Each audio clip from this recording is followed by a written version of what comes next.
បើសិនជាមួយម៉ាត់ short ចឹងទៅលោកអ្នកថែមតែ er ទេ short វាទៅជា shorter ចឹងទៅតែបើសិនជាវាមួយម៉ាត់ដូចគ្នាដែរប៉ុន្តែវាមានស្រៈមួយដូចស្រៈហើយនឹងដូចជា I អញ្ចឹងលោកអ្នកបន្ថែមព្យញ្ជនៈឲ្យមួយមក b ទៅជា bigger ចឹងទៅប្រសិនជាវាបញ្ចប់ដោយអក្សរ y bz លោកអ្នកបដូរវាទៅជា ier bz អានថា busier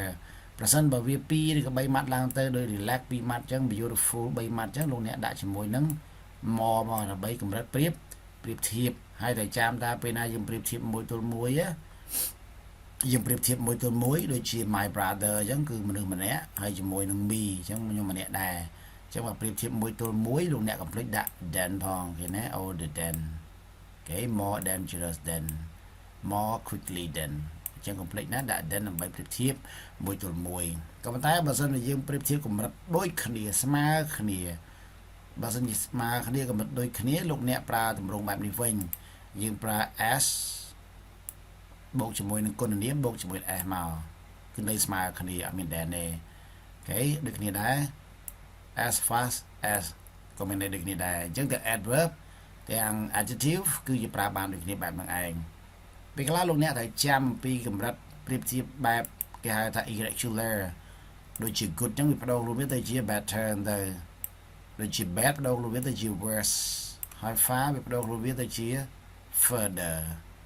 ដែលឡែកចំពោះ adverb ក៏ដូចគ្នាដែរគុណកិរិយាក៏ដូចគ្នាដែរវាមានអាប្រៀបធៀបបែប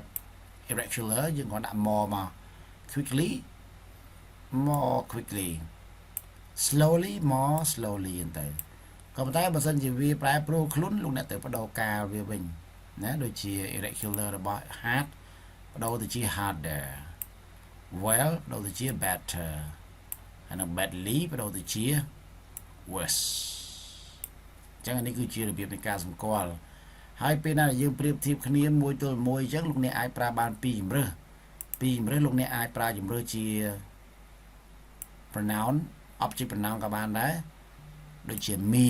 ដូចជា him ដូចជា her ដូចជា it អញ្ចឹងទៅតែបើសិនលោកអ្នកចង់ប្រើមួយ style ទៀតក៏បានដែរតែប្រើ subject verb ដូចជា I am she is he is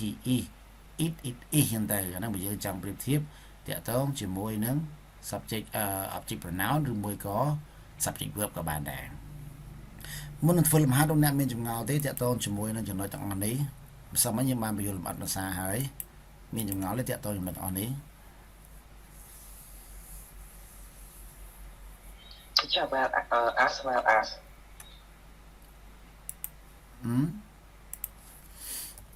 what about as well as អានេះន័យផ្សេងទេ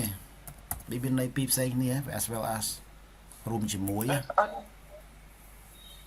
មិនចឹង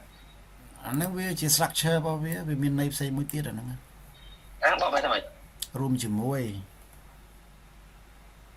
ទៅក្នុងបាត់ហើយ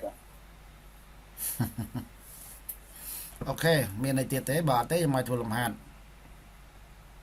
teacher សុំកន្លែងតេតូនជាមួយនឹងnumber 4ណា teacher not as book adjective adverb plus as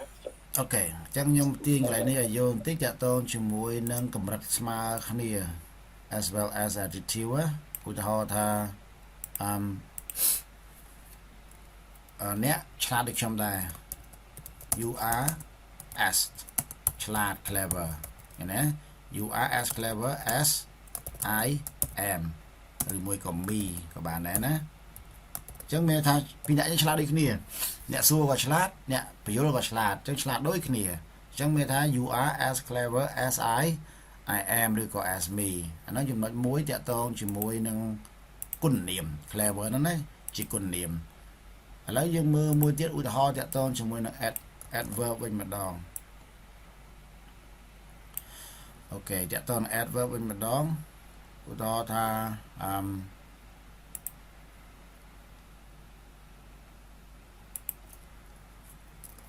Ray speak as fast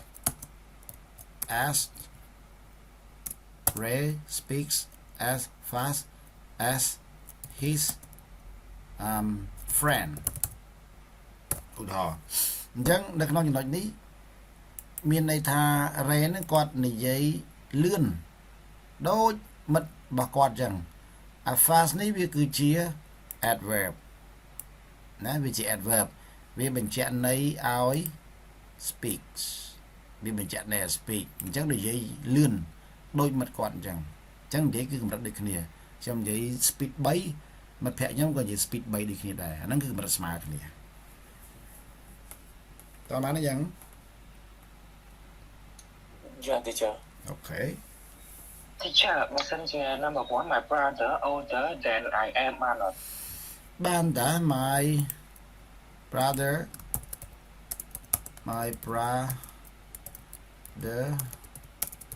is older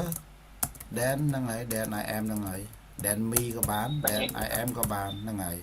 rồi ta Bởi vì tới comparative mình thay dân vậy 10 lát mình thay dân vậy 10 as 10 as step nhưng I am thì khỏi bàn bán đối kia Chờ xong mau trả lời trước đấy, trả lời lịch mấy thì chắc less plus adjective or adverb. Ok,ចំណុចលេខ3នេះមានន័យថា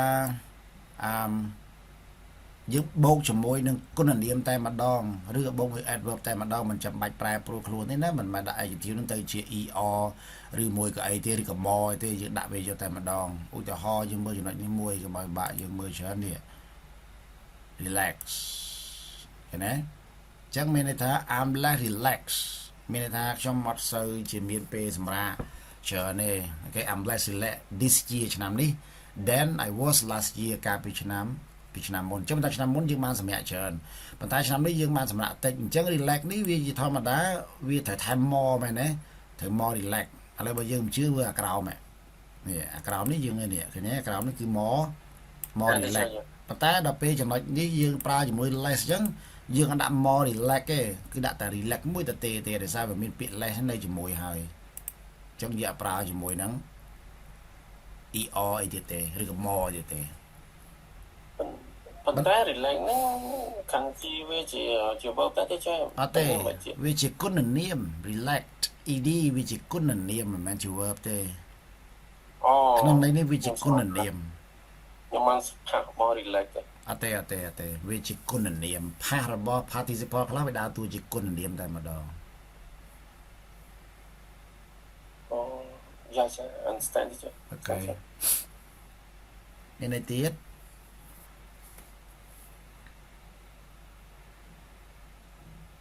ចាបើសិនជា ask គាត់ ask វិញអាហ្នឹងអត់អាចទេថាបើ ask ទៅអាច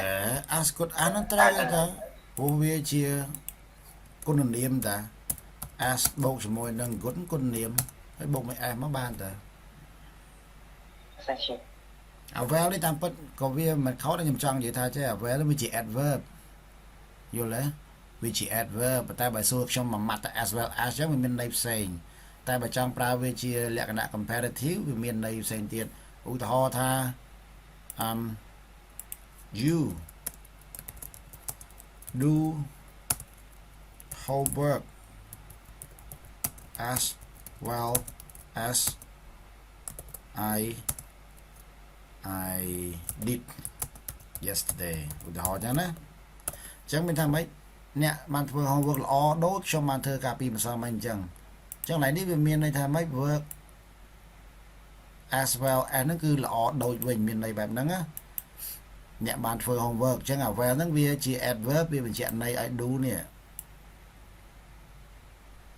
អូខេអ្នកបានធ្វើ homework បានល្អដូចខ្ញុំបានធ្វើកាលពីម្សិលមិញអញ្ចឹងអាហ្នឹងមានថាបលិនសួយសួរលោកគ្រូសួរតែ as well as ឆ្កុយមកអញ្ចឹងខ្ញុំឆ្លើយទៅតាមអត្ថន័យរបស់ as well as